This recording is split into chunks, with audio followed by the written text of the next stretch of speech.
Ngiyangibingelela Nazaretha Mahle Nkosi.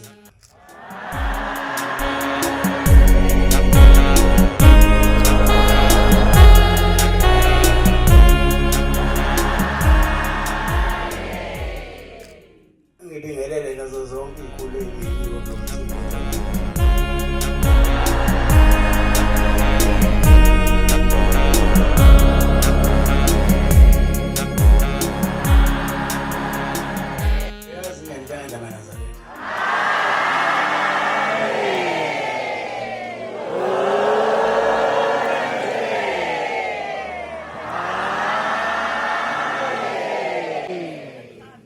Wakuhle ebuhleni namhlanje.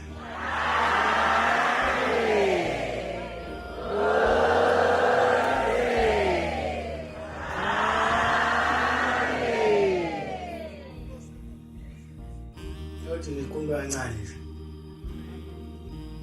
Ngelinye ilanga wathi sekukhotheme ubabamkhulu.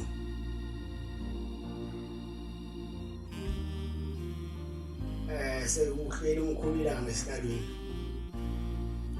Siyafika omunye umuntu wayekhona lapha lela lizwe laseNanda.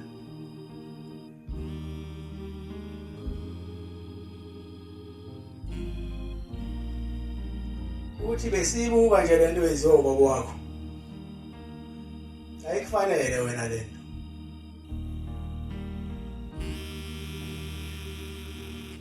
Ayikufanele wena lento, wena ufundile.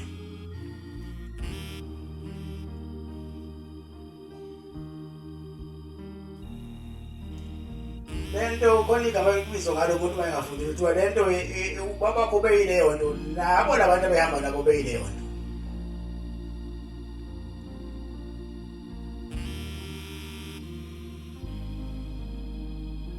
Kanti iqaba lizala igama.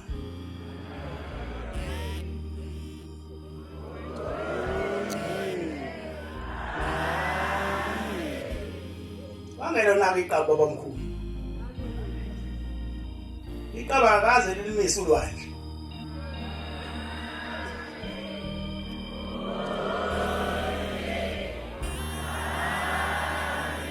Lo mnumzane wahlulwa ukubona. Kuthi akuyena umuntu lo. Nalo sehleli sabe nakuyena umuntu.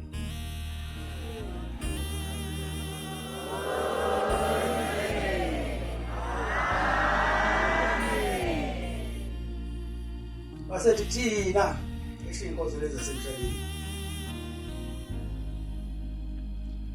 Lawo lezi inkonzo ungemuhle mangwayifakanga into ezobayingena ithi qwa canti icishile. Siphenduke sonke.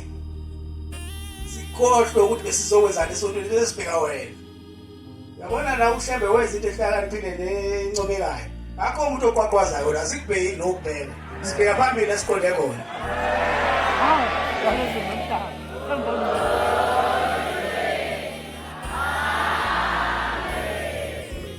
Basethi-ke lo mnumzane wena shembe shokumkhulu ilanga. Ufundile wena. Yeke lento. Sizokuthatha thina sizokwenza umbhishobhi omkhulu webandla lethu. Yasevuma nje umkhulu. Yahamba le ndoda. Wasethi mayisecabanga eseyedwa umkhulu, wayengacabangi kodwa. Bathi ubaba wami wayengena umuntu.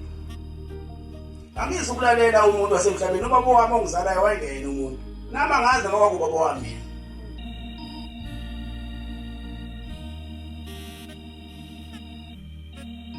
Waseshiya leso sikhulu leso. Lesikhulu sabona inyama ukufana, sibona ukuthi unonkulunkulu unkulilanga. Manje wasethatha ngokwasemhlabeni eboninyama. Manje kube kuhanalelwa lo muntu engekanalelwe kodwa siyakhuluma ukuhanalelwa lo muntu abanguhle kanje.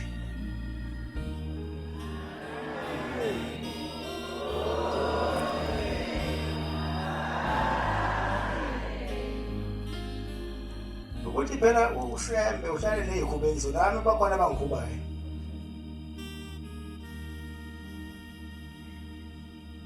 kodwa hayi anginandaba nabo abafana.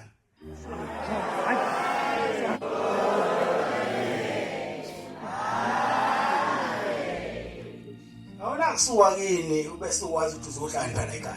Oqala uhlakaniphe kini. Uthi uhlala ugcina ngoba phela kuba ulona iNazaretha lokuhlala kwakuba ukugibela emgaqweni uzohlala kuya nengozi nje. Bashaya abantu ngaphandle. Abanazi isikhathi amen. Abanayo indawo ukuthi inkosi ibusise ubusiswane. Hlala lona.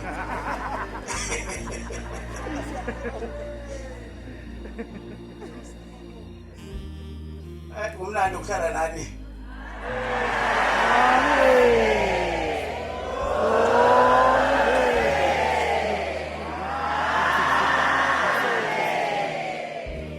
Ingathi isikhathi. Ngeke ngidlulisele kwabantu bohlelo inkosi ngibusise.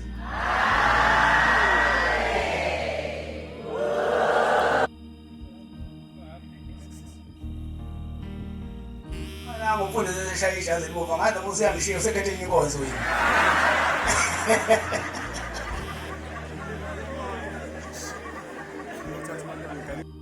Abantwana basendlonkulu esibamemile, abafundisi, ikhuleke kwimeya yeTheku, streamer neminye imilokhungana uba ukone umhlaba wonke. Ngakho ke hayi ngoba ngithekela ulimi lezizwe kodwa sifuna bazi ukuthi baba ubani. Therefore education is a sacred thing and it becomes a vessel through which knowledge is sanctified and aligned with divine purpose. As isicabetho senhlala ama-African critical thinkers, our vision remains reasoned, is to preserve Shembe literature, advance critical African thoughts, and cultivate ethical leadership grounded in spiritual consciousness and Africanness.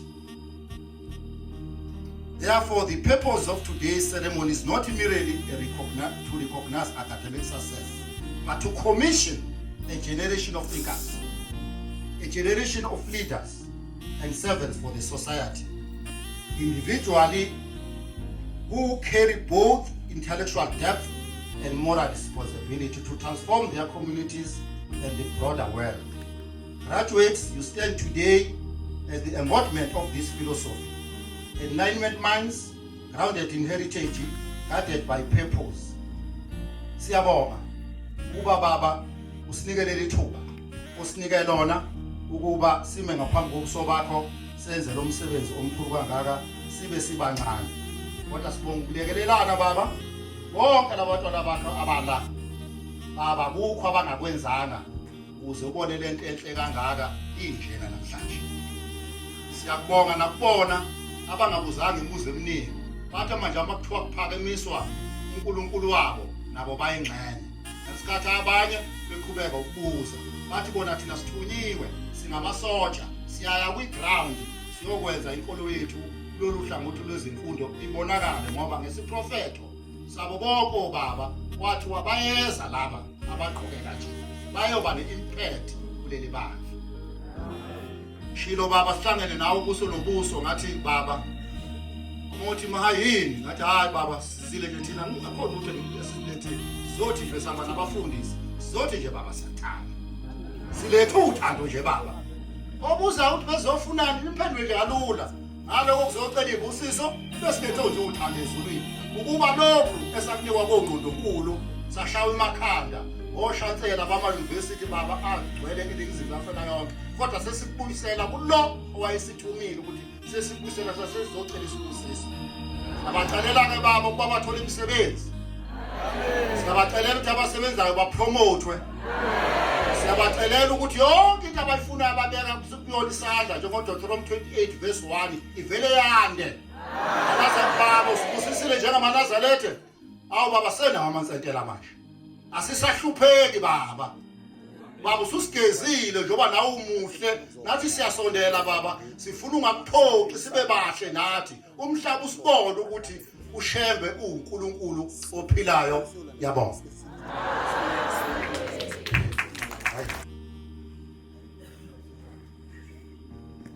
Ibingelele Nkosi yamaNazaretha niyazulezulu intokozo kakhulu ngimeleke isikhungo University of KwaZulu-Natal lapho ngisebenza khona lapho futhi sisebenzisana khona kakhulu nobaba uMahaye nethimba lakhe lesiqabetho okuyisona esisebenza naso kakhulu. Ngonyaka odlule saba nomsebenzi omhle kakhulu lapha enyuvesi lapho sasihlonipha khona umqali wendlela saba nomsebenzi owathokozisa isizwe sonke nesikhungo sonke nosolwazi bonke ababe khona ne-student nabo bonke sasingaqalike ngicabanga ukuthi lowo kwakumcimbi wesihlanu siba nawo amaNazaretha e-University of KwaZulu-Natal, and this year again sibesaba nomunye just a few weeks back lapho siye saba khona sasebenzisana futhi namaNazaretha. So ke lokhu bekade kushiwo ubaba lapha ngicabanga ukuthi uShenge ethi uyafisa futhi uyacabanga ukuthi amaNazaretha asekulungele ukuphathizwe. Sengiqala ukuthuka ke ukuthi ngempela ungathi ke aseyithethe ne-university. Siyathokoza kakhulu ukusebenzisana nebandla labantu. I want to say that okubalekile kakhulu thina ukuthi ibandla lamaNazaretha ibandla labantu. Siyazi kakhulu ukuthi inkolo yafika noma kungekona ukuthi kuyiqiniso ukuthi inkolo yafika nabamhlophe kodwa inkolo yobuKristu ngoba abantu abamnyama babevele benenkolo yabo long before kufika nama-missionaries nabo bonke abanye abantu babevele bemazi uNkulunkulu bekhonza uNkulunkulu ngendlela yabo. Kwafika ke inkolo eyafika nama-missionaries eyaba isibusiso nayo ngendlela yayo.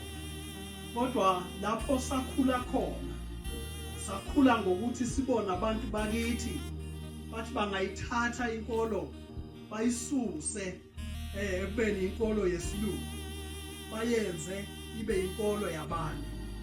Abantu bakwazi ukukhonza uNkulunkulu beyabantu kungadingekile ukuthi bathathe amanye amasiko abanye abantu ukuze bamukeleke kuNkulunkulu. Siyakhuthaza ke lokho esikubonayo ikakhulu mangabe sibona ibandla likhuthaza imfundo ngoba noko ke into ezothuthukisa umuntu omnyama kuona wonke umhlaba imfundo.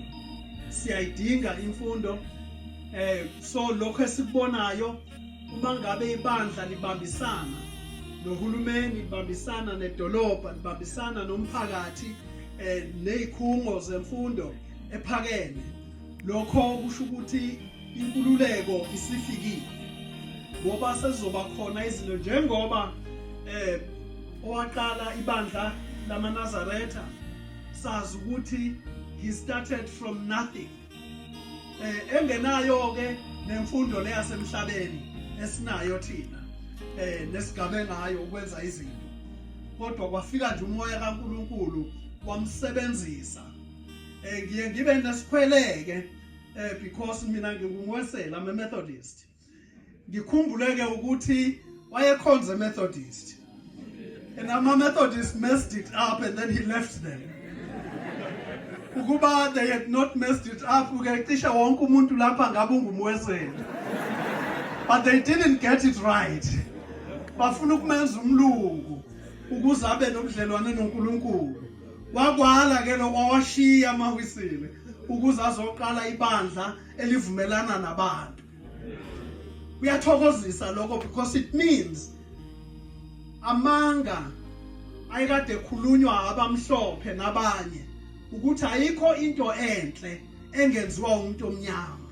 Kuyabonakala namhla ukuthi umuntu omnyama angayiqala i-institution from nothing. Igcine i-institution ehlonishwa umhlaba wonke. Ibandla labaShembe laphana e-university lapho sisebenza khona kuye kufika abamhlophe ababuya phesheya, babuya ko University of Oxford, babuya ko Cambridge, babuya ko German, babuya nobaphi bazofuna nje ukwenza ucwaningo ngosheme nangamaNazaretha and all that. Babhala ama thesis, babhale konke abakwenzayo. Ubone ukuthi uma ngabe uyofuna e-library ufuna ulwazi ngebandla lamaNazaretha uzothola kubhalwa abantu abamhlophe.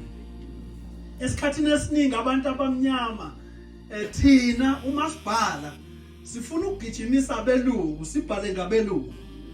Kodwa abelungu bona babhala ngathi. Asuboni owethu umcebo. Asuluboni nolwethu ulwazi. It's part of colonization lesinayo. Yokwazi ukuthi into ukuze ibe yinhle, it mustn't be black. Uma ngabe imnyama, there must be something wrong ngayo. Uma ngabe imhlophe, noba ngabe ibheda kangakanani, but there's something better ngayo because imhlophe. And lokho esikwenzayo namhlanje ngumsebenzi othi ake siphume sonke sibhukule. Ake sibhale ngenkolo zethu njengabantu abamnyama. Sibhale imilando yethu ibhalwe abantu abamnyama. Bayibhale ngolwimi lwabantu abamnyama. I-library igcwele nje incwadi nama-thesis nako konke okubhalwe abantu bebhala ngabo, ngomlando wabo, ngolwazi lwabo, ngenkolo yabo, nangayo yonke nje indlela abaphila ngayo. Especially lapha uma umteza lapha eNanda, one of the biggest challenges, or maybe something to celebrate, esiyasikhuthaze niyazilozulu thina esingaveli lapha eNanda. Uma siza lapha siye sibone indawo eyabusiswa nguNkulunkulu ngomlando wayo. There is no other place lapha eSouth Africa lapho kwake kwaphila khona ingqalabutho ngesikhathi esodwa, kwaphila uNyazi kwaphila ubaba uShembe umqali wendlela okuyena waphila ngaleso sikhathi, kuphila noGandhi same time ngesikhathi sikaGandhi, same time kuphila noJL Dube, same time kwaphila nabanye abantu ababevelele okuyibona abakhulula izwe nabahlonishwayo umhlaba wonke namhlanje bavela nje eNanda.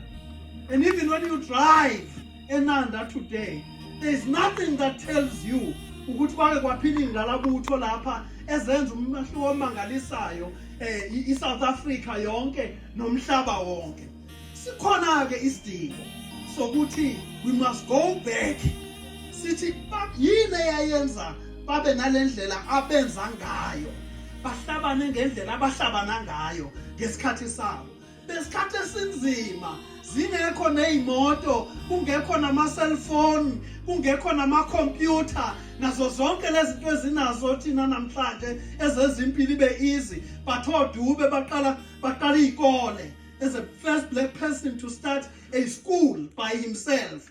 Bona obaba uShembe aqala ibandla from nowhere, and at the same time esikwaziyo ngaye athenge neindawo esikhathini lapha abantu abamnyama babengenalo nelungelo lokuthenga umhlaba. Athenga umhlaba ukhonje uthi umhlaba kaShembe, lo mhlaba uyawu-ownisha, ahlale nabantu bakhe, abantu bangasokoli uma beze eThekwini, babe nendawo yokuhlala lapho uma bezofuna imisebenzi nakho konke lokho. Zonke lezo zinto azaziwa, lawo magalelo awaziwa, akubhalwe ndawo lawo magalelo amakhulu kangako esiwabhekile. Siyabonga ke, siyacabanga futhi siyazimisela, sikhuthele, siyafisa ukusebenzisana nesiqabetho nebandla lakwaShembe ukuthi umlando ubhalwe, ucwaningwe, siwagcina amagugu ebandla, sisebenzisana nani nonke. Inkosi inibusise.